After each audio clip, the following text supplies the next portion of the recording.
how long will the Switch 2 last? Well, if you judge based on the original Switch, that was on sale for 8 years. I don't think it's totally unreasonable for the Switch 2 to last as long. There are a couple of advantages with the Switch 2 hardware specifically.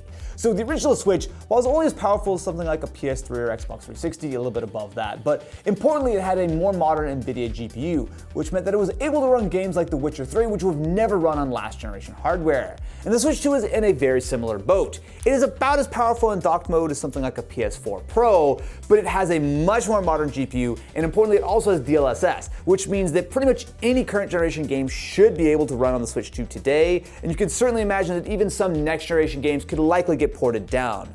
Now, one of the downsides to buying a Switch 2 at $450 is of course the fact that there's almost certainly going to be a mid-cycle refresh with an OLED screen. And yeah, you can absolutely wait. But here's the thing, the Switch 2, as of right now, is still a very, very capable console. You can always wait for the next thing. You can wait for Switch 3 if you wanted to. I recommend not doing that. Instead, keep your Switch 2 around, and when the battery eventually dies, turn it into a docked console and play some Donkey Kong.